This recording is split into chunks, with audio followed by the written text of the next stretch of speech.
Melissa, have you finished your health check yet? Are there any results? I've been anxiously worrying about you all day, unable to concentrate on work. I've checked everything. I have the results, but I don't really want to discuss it right now. I need some time to compose myself. Why are you shutting me out? Are the results not good? Just tell me, and we'll face it together. Well, I have breast cancer.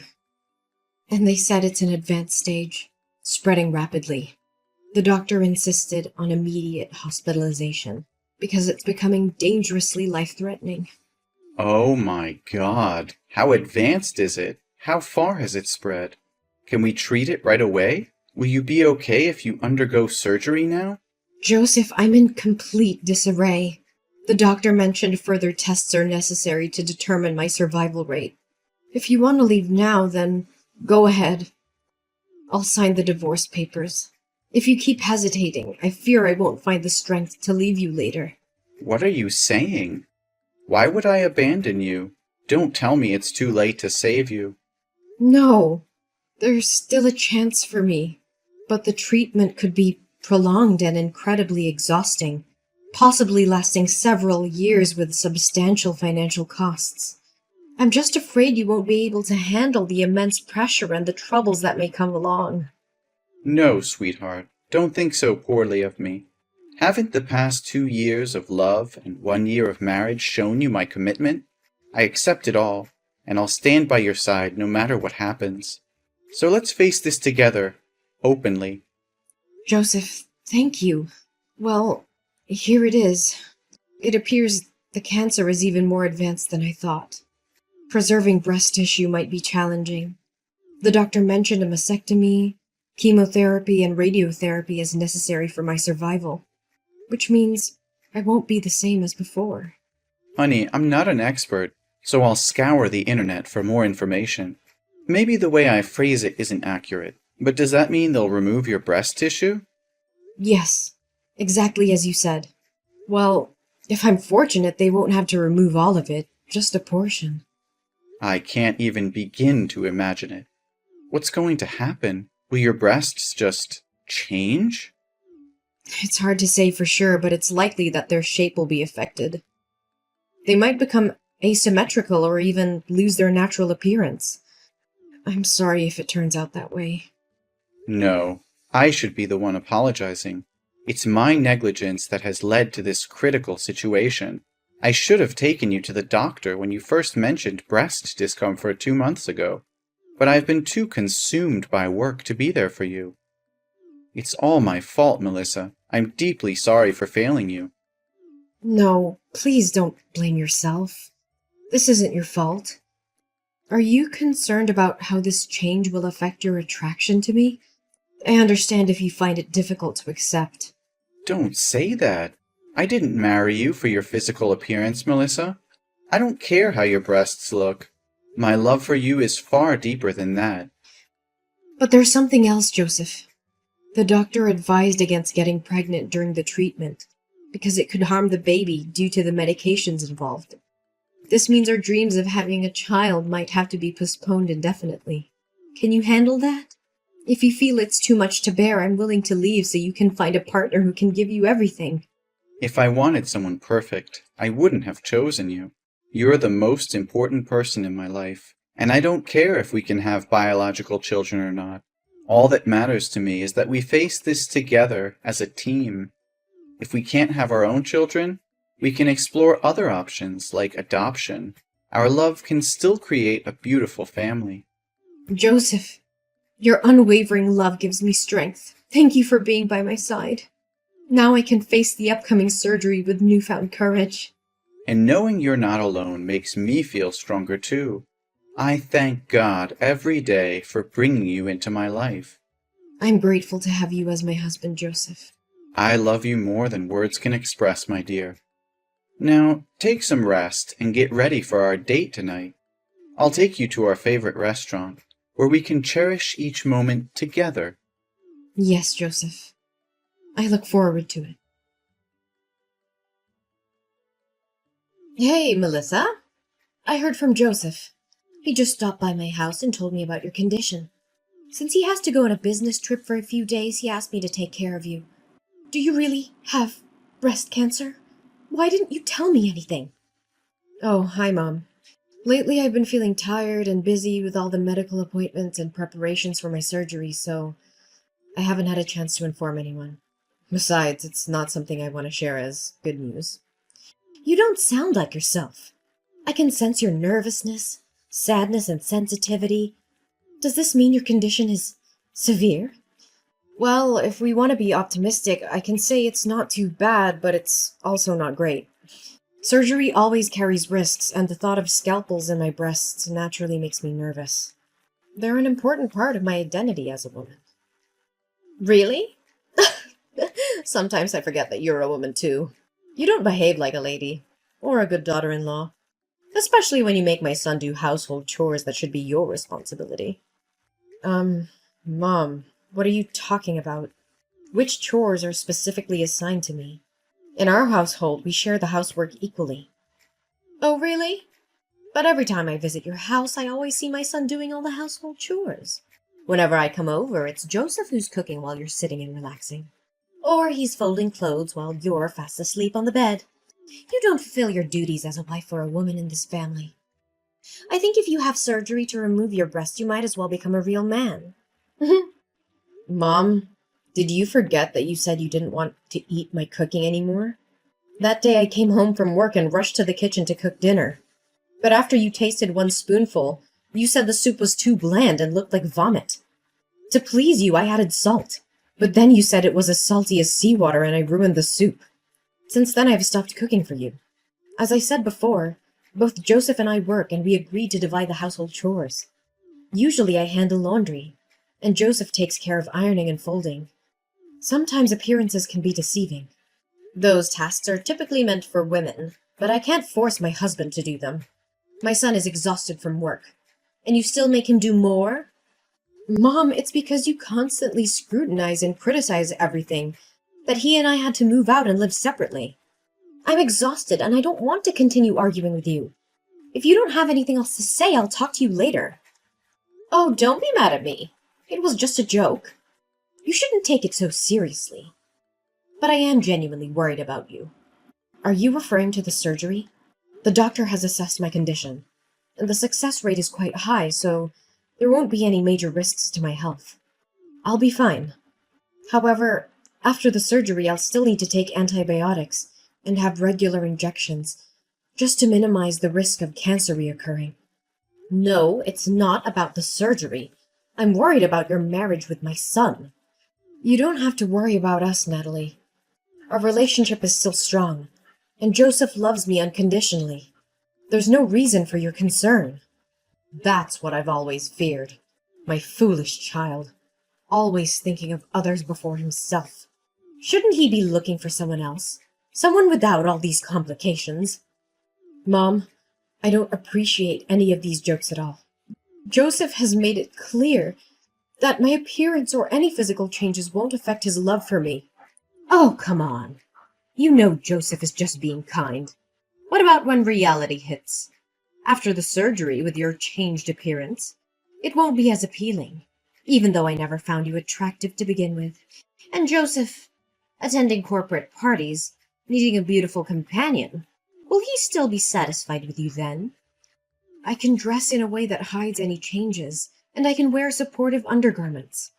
It's not something that will be obvious to others. Only you and Joseph know about it. Aren't you afraid he'll get tired of you and eventually seek someone else? You'll end up even more miserable and desperate when that happens. Maybe you should consider divorcing Joseph preemptively. I offered to divorce Joseph when I first found out about my diagnosis, but he assured me he would stand by me no matter what. It's not my decision to make alone. Besides, beauty is subjective, and Joseph sees beyond physical appearances. You're always so argumentative, Melissa. That's why I say you lack femininity. And what about children? After the surgery, you won't be able to have children anymore. Joseph has always wanted a child. Do you have the heart to make him so sad? The inability to conceive is temporary during the treatment. We have discussed it, and Joseph is willing to wait. We have even considered adoption as an option to fulfill our desire for a family. No! I absolutely disagree with that. Adoption? I never approved of such a thing. The primary duty of a woman is to give birth, and if you can't fulfill that, you don't deserve to be my daughter-in-law.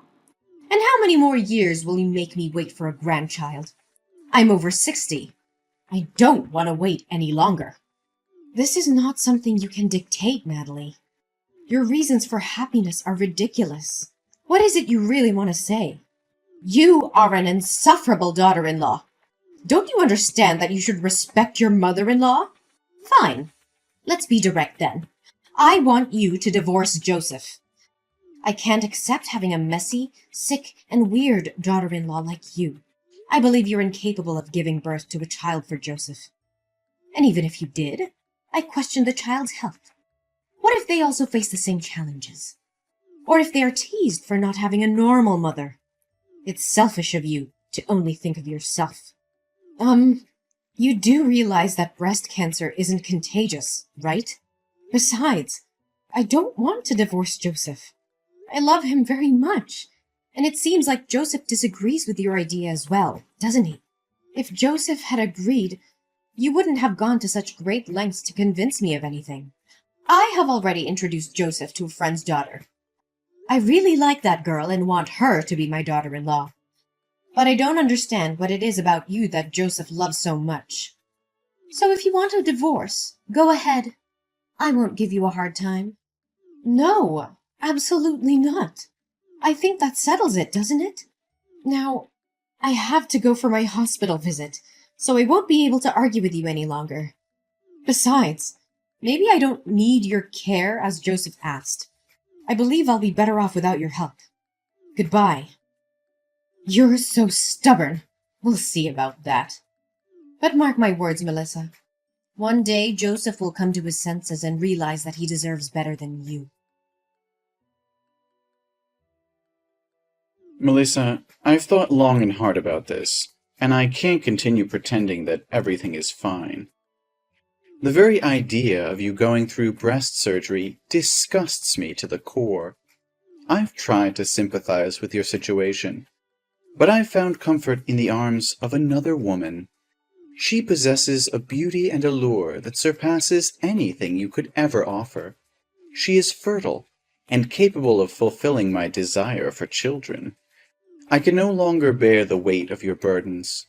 Divorce is the only path for us now, and I insist that you disappear from my life, taking your illness with you. I am devoid of any care or compassion, and I won't spend a single penny on your behalf. Don't text me back. I don't want to talk with you any more. Leave my house before I return, for you have never been deserving of my love. Melissa, I've returned from my business trip, and I'm about to step into a taxi to head home. Shall we go out to eat together tonight before your hospital visit tomorrow? I miss you so much. How dare you speak to me as if nothing happened? You think a simple date can erase the hurtful and cruel words you uttered? Do you have any idea how utterly devastated and crushed I felt after reading those messages? Don't worry. I've already packed my things and won't take any of your possessions with me. I'm so sorry, Melissa. You must have been very angry with me because I didn't text you these days, right? But you said I said hurtful or heartless words? I'm a bit confused. What? Don't pretend to know anything. Scroll up and reread those horrible texts you sent me this morning. Do you know how desperate and sad I was after I read those lines? Wait a moment. I genuinely don't understand what you're accusing me of. I haven't sent you any texts in the past few days. I didn't even have my phone with me. Don't play innocent with me. The messages I received came from your number. Are you suggesting someone else used your phone to send those heartless messages? I'm telling you the truth, Melissa. I haven't touched my phone until just now. I had to visit my mother's house briefly before heading to the airport, and I accidentally left my phone there. That's why I couldn't contact you. I only just retrieved it a short while ago. So you expect me to believe that you didn't send those vile messages? Yes, Melissa. I swear on everything that I hold dear. You are my world, and I would never stoop so low as to hurt you in any way, even intentionally. How can I be certain that you're telling the truth? Can I truly trust you after this betrayal? I understand your skepticism, but I assure you I'm being honest. In fact, I had a crucial meeting with a client this morning. If you need proof, you can verify it with my colleague. I even rushed through my work to be home with you earlier. I haven't had a moment's rest since. All right, Joseph. I believe you. I'm sorry for jumping to conclusions earlier. No, I understand why you thought that way. It's understandable since it came from my phone number.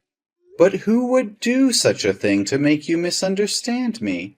Is it possible that someone hacked into my phone just to play this cruel joke on you, knowing about your battle with breast cancer? Hold on a moment. I think I may have an idea who could be behind this.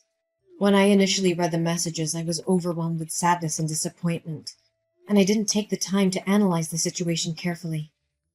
However, upon rereading them, I noticed some suspicious clues. What? Do you have a suspect in mind? Please tell me. It's all speculative at this point, and nothing is certain. But maybe the truth won't be easy for you.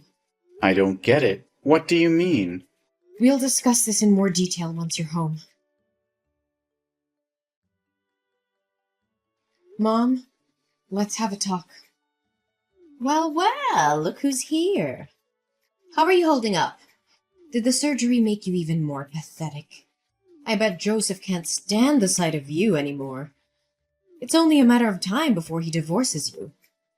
No, that's not happening. So spare your concern. Instead of focusing on me, maybe you should take a good hard look at yourself. What are you implying? What's your problem? Oh, don't act innocent. You're the one behind those vile messages from Joseph's phone, aren't you? Oh, those messages. The ones telling you the harsh truth that you'll be nothing but a burden to Joseph after the surgery? Well, whoever sent them, I can't say they're entirely wrong. You've become a liability, and you're deluding yourself if you think otherwise. Joseph has been sacrificing his time and energy, taking care of you day and night at the hospital. Have you ever stopped to think about that? But why should I take the blame for those messages? I understand what you're trying to say, and I'm grateful for everything Joseph has done for me. It's rare to find someone who actually upholds their wedding vows. But let's get back to the point.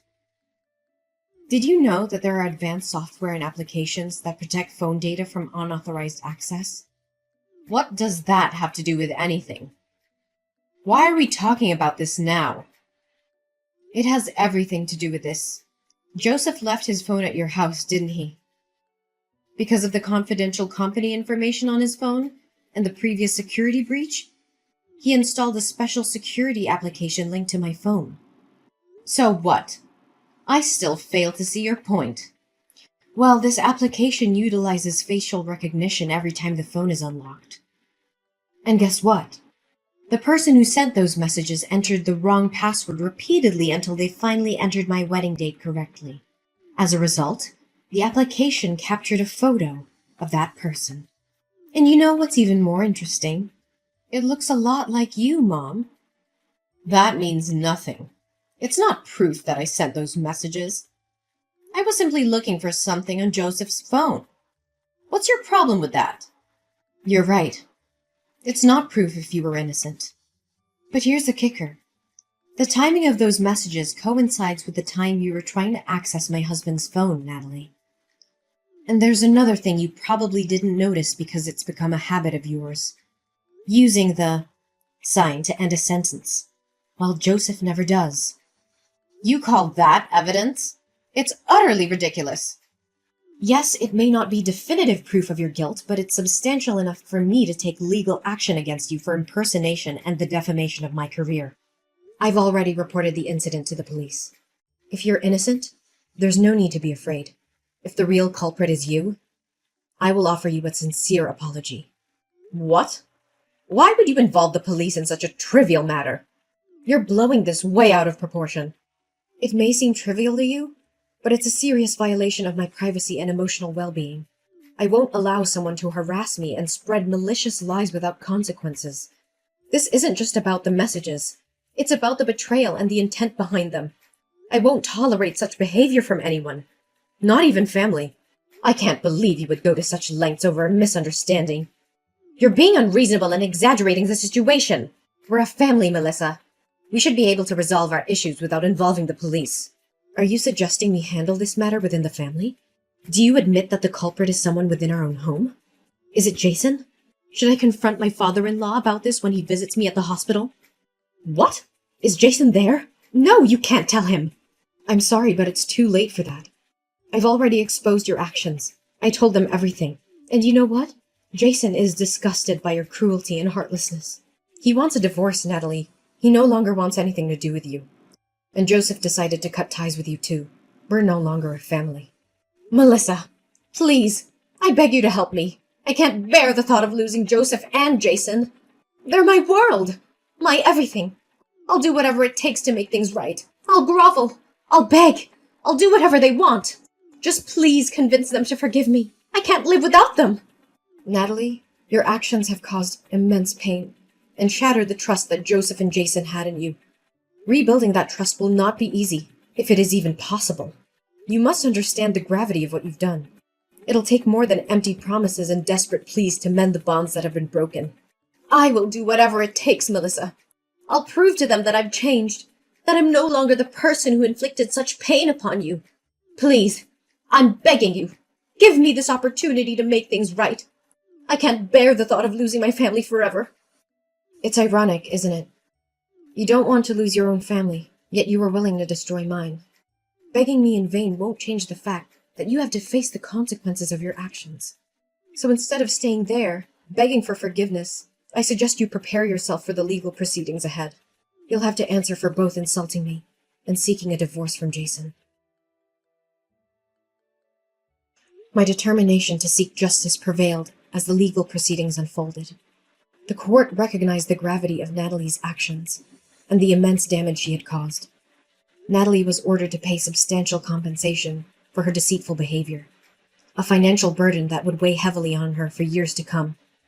Furthermore, the truth about Natalie's manipulation and cruelty came to light, leading to a devastating consequence for her marriage.